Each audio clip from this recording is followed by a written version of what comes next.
we're just not going to do it? We will talk with New York Congressman Tom Reed about changing the law to accommodate non-U.S. citizens. Also, over-the-pond condemnation of a president who is putting America first.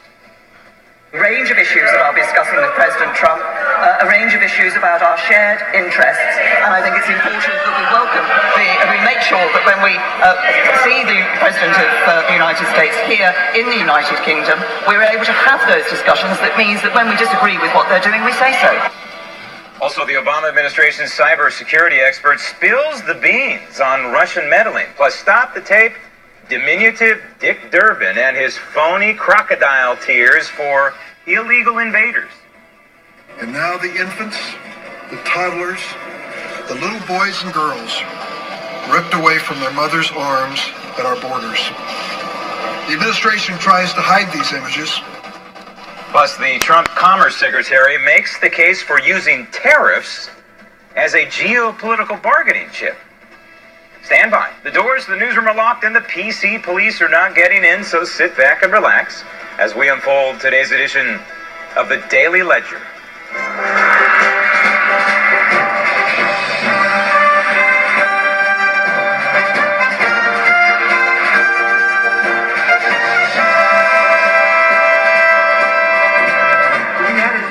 Democrats. It was a deal that everybody agreed to. It was $25 billion. We were going to build a wall. We would take care of many, many different things, including loopholes. That's the Supreme Leader, Trump. Except when this He's judge the Supreme Leader in favor of DACA, meaning that it could continue until we get to the Emperor. Court, all of a sudden they Top weren't there anymore. dog. And that's what happened. And that's why we're in this mess. Hello everyone, I'm Graham Ledger and welcome to the Daily Ledger, our cover story, countdown to legalizing the illegal. Amnesty. Yes, the Republican leadership on Capitol Hill is not using the word amnesty, but what else would you call a piece of legislation that grants legal status to people who are in this republic illegally? It is amnesty, plain and simple.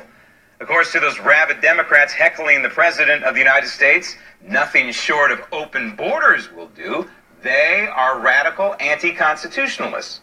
Meantime, somewhere in the squishy middle, Paul Ryan and company are saying this. Hey, we're getting border security and tightening up legal immigration parameters in exchange for legalizing the illegal. Yes, to that, Ronald Reagan, if he were alive today, might proffer a new twist to his famous quote. Don't trust until we get E-Verify. We do not want children taken away from their parents. We can enforce our immigration laws without breaking families apart. The administration says it wants Congress to act, and we are. Under this bill, when people are being prosecuted for illegally crossing the border, families will remain together under DHS custody throughout the length of their legal proceedings. Additional funding is also going to be made available so that DHS has sufficient resources to house and care for families during this entire process. Border security and national security is a priority as we fix our broken immigration system.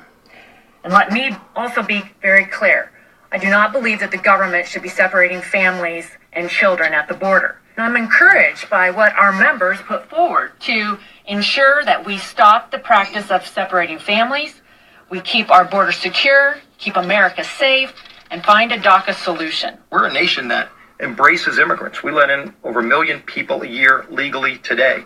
By far the most generous nation on immigration policy in the world. But there are broken parts of our immigration laws. We do not support the separation of children and the families being broken apart. That's why we worked on this bill. This bill doesn't just solve that problem, but it solves border security. It goes through on every issue we've talked about when it comes to immigration. This is a bill that is consensus. It's a bill that the president supports. It's a bill that can become law. The president tweeting today, the fake news is not mentioning the safety and security of our country when talking about illegal immigration. Our immigration laws are the weakest and worst anywhere in the world, and the Dems will do anything not to change them and obstruct. They want open borders, which means crime. All true. But linking border security, along with closing immigration loopholes, to amnesty is a mistake. They are apples and oranges and should be addressed separately. standalone pieces of legislation. It is common sense. However, common sense does not always apply to Congress, does it? And that could explain in part the reason why the overall congressional approval rating is exactly the same as the approval rating of Kim Jong-un. Joining me now from the Capitol Statuary Hall in Washington, D.C., representing New York's 23rd Congressional District, Congressman Tom Reed. Congressman, I hate to hit you with that one, that your likability is about the same as Kim Jong-un, not you in particular, but Congress overall. But I have to ask you the obvious question. How do we know with this kind of legislation that it's not going to be 1986 all over again? And that is amnesty granted in exchange for promises broken down the road.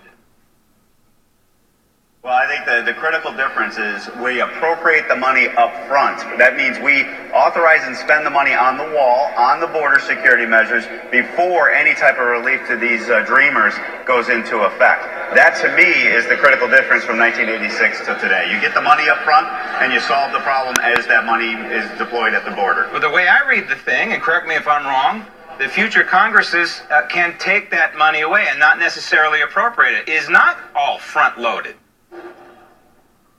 Well, it would require 60 votes in the Senate, just like what we saw under the Affordable Care Act, where they took a lot of the money and advance appropriated. We weren't able to claw into those pots because we just couldn't get there legislatively. This would protect that money, in my humble opinion, to make sure that the priority of securing our border is done first. At the same time, we are also setting in motion the relief for these dreamers. All right, so the meeting with the president last night, there was a meeting today. There's all kinds of meetings going on. The president's message is pretty clear. He's got some pillars. 3 out of the 4 are pretty solid. The 4th is amnesty. He wanted to grant to approximately 1.8 million people in this country who are in here illegally. Are those 4 pillars, in your opinion, going to be met by any legislation that's going to come out this week? I do believe that the proposals, both proposals on the floor, address the 4 pillars to some degree. And I think at the end of the day, we want a piece of legislation that not only solves the problem coming out of the House, but actually making its way to the president's desk and get signed into law. And that's what this position in the House will do. There's a missing link here among many things.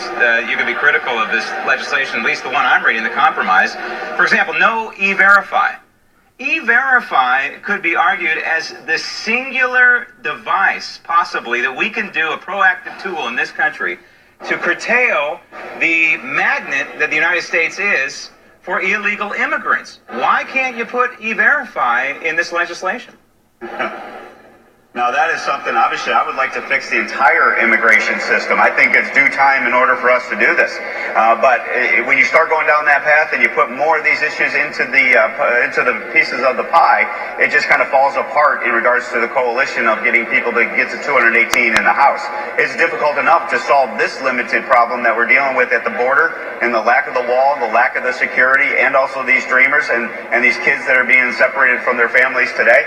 At the end of the day, the narrower we're making this is something I think that allows us to move the ball forward proactively and productively. So the reason, let me clarify here. So the reason that amnesty, and it is amnesty, what's being granted here, no matter how you want to cover it or spin it in a different direction, the reason amnesty and so-called border security is being linked is because of the rules in the United States Senate. Is that pretty much the bottom line here? Well, absolutely. I mean, you got 60 votes in the Senate, and that's the lay of the land. I've been an advocate of going to 51 votes in the Senate, but the Senate is not going to change that. They made it very clear to us that they want to keep that threshold in there. So you got to get 10 Democrats to come across in order to support the legislative fix. And that's why when you start going down this bigger pie of comprehensive immigration reform, it starts to fall apart real quick. And we got to fix these problems. The security issue is a priority today, as well as these kids. I would not say this is amnesty. I'm looking at these kids as what they are, human beings to me. Okay, so they're human beings, so shouldn't we hold their parents accountable? Well, sure. Absolutely. And that's why we're only talking about the kids. That's why we're only talking about the kids that are being addressed with the fix that's in this proposal today. But if we had something like, here we go, we're kind of going around in circles. If we had something like E-Verify, we know the majority of these people who are violating our sovereignty and claiming asylum do not qualify for asylum, so they're doing it just to get in this country with the hopes of staying. And if we impose something like, for example, E-Verify, it's going to, in my opinion, it's going to curtail a lot of the